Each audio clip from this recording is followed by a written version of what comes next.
Hey, so could you start off with me on how did you get the idea behind the story for Best Man Down?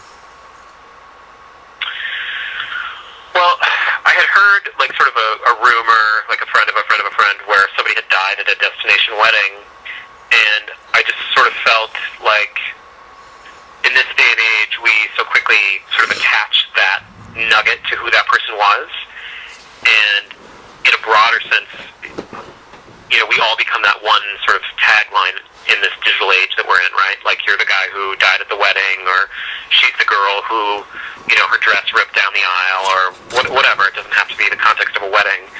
But I just thought there's so much more to all of us, you know, than just one moment or one headline, good or bad.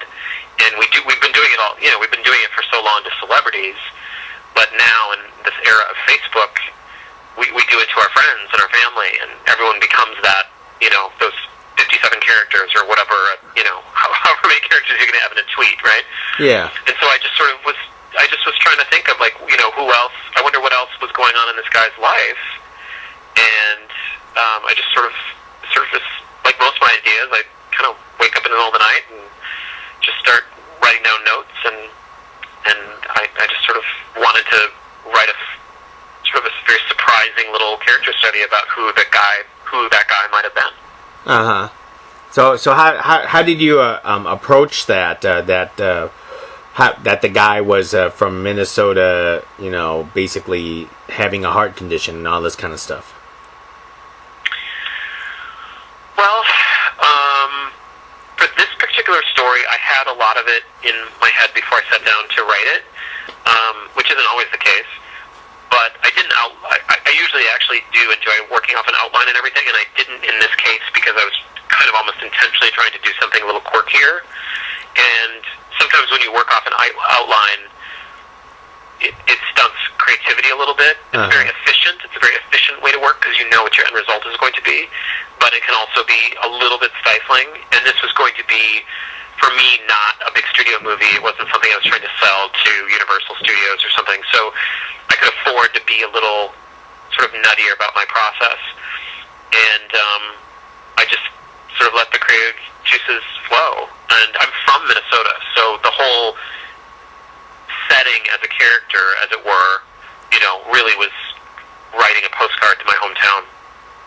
Yeah, I was going to ask you about the setting, because this could have happened anywhere. So basically, that's true. Yeah. So your choice of locale was just because you're from Minnesota, and what about the Arizona part then? Well, yes. Well, first of all, I love what you just said because I do think these characters could live anywhere. There are certain attributes to some of the characters that were specific to people in the Upper Midwest.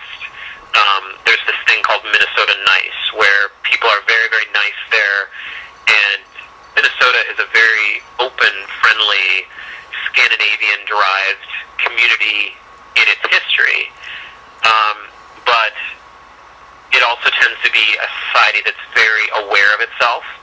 Where, you know, so if a wedding goes south because the best man dies, I think the mother of the bride in Minnesota is much more concerned about that than, say, the mother of a bride in a San Francisco wedding or a Manhattan wedding. So there are certain sort of traits that were specific to Minnesota.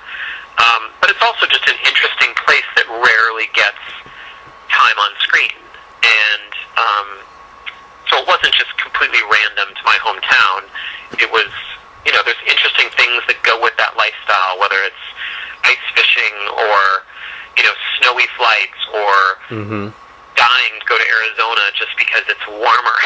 You know, I mean, you know, Phoenix is a very popular vacation destination for Minnesotans because they know when they go through the winter it's going to be 80 degrees. Now, this is a comedy drama. I want to know is how do you balance between the comedy and the drama part for this particular film? Because when I was watching the movie, I wasn't sure whether I should be laughing or crying throughout the entire movie. Well, you know, I probably bit off more than I thought I had when I tried to balance these two stories because that was definitely the hardest part about directing directing the film. Is that, the two characters are living in very different worlds, and the bride and the groom are having this surprising and sometimes funny discovery of who their best man was. And whereas Ramsey's life is sort of more dire.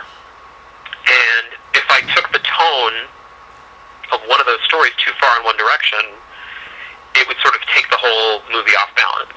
So there was definitely an effort made to walk those lines very, very carefully, both in production and in post-production.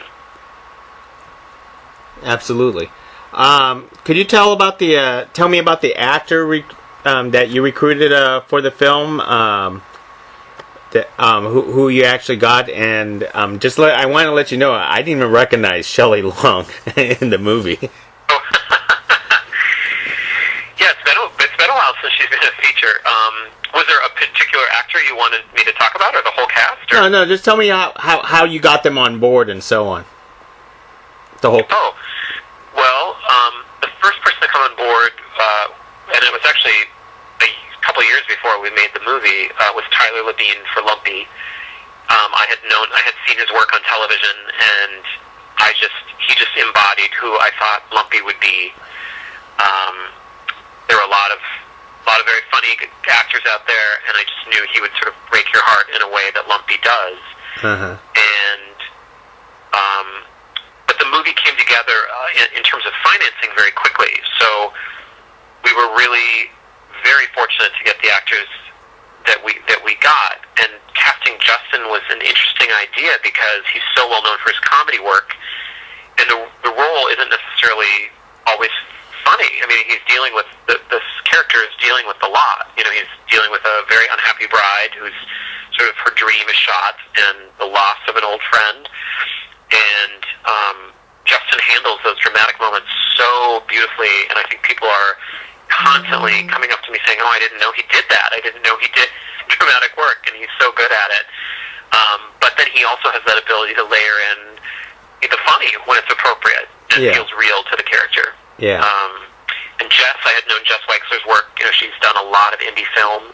Now she's on The Good Wife, and she's just a terrific actor. She's an actor's actor. She's a Juilliard graduate, and she can do anything.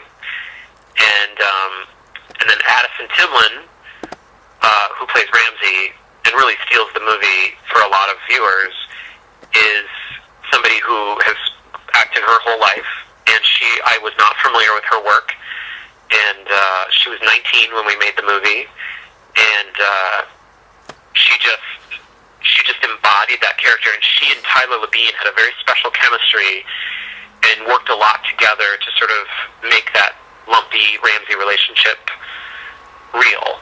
And it's just, sometimes you bring these actors together, and it's not a studio film, so it's not like you can fly everyone in to do a chemistry read. It is a little bit of a leap of faith, and we just really lucked out that I think I hope all the characters, sing the way they do on the page, on screen.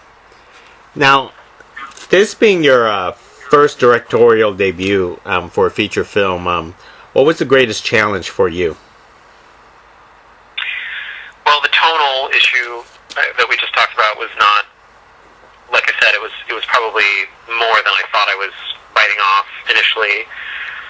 But otherwise, when you create a story, create these characters, it wasn't, managing actors and crafting performances with these actors was a great ride. It was a fun adventure for me as a first-time director, because I had very talented people, and the characters were so defined in my head. That wasn't always a challenge. The crew was so enthusiastic to be working on a feature, because they simply just don't make very many movies in Minnesota, and we used a local crew. So, it was a really great experience for everyone there. You never have enough time or money on an independent film budget. Yeah. But you get what you can, and you just try to make it work, and you surround yourself with the best people that you can. And I worked with a fantastic cinematographer and a great editor, and it wasn't a painful process at all. It was great. You can have to ask for last question, please. Sure. My last question for you was just basically in the comparisons. Do you enjoy doing television more or movies more? And are you going to head down the path back to television, or you want to do more movie projects like Best Man Down? You almost have to do both in this day and age to make a living as a writer. I certainly hope to do more movies. There's more work in television simply because there's more real estate between, you know, all the cable channels and now Netflix and Hulu creating their own content, and there's just more work there. And television is so good now. It's not, you know, it's not what it used to be. So hopefully, if I'm lucky, I'll continue to be able to do both. Okay, well, terrific, and I appreciate the talk with you. No, thanks for taking the time to watch the movie and talk with me. Hey, no, thank you. Good luck for the rest of your day. Thank you. Thank you. Bye.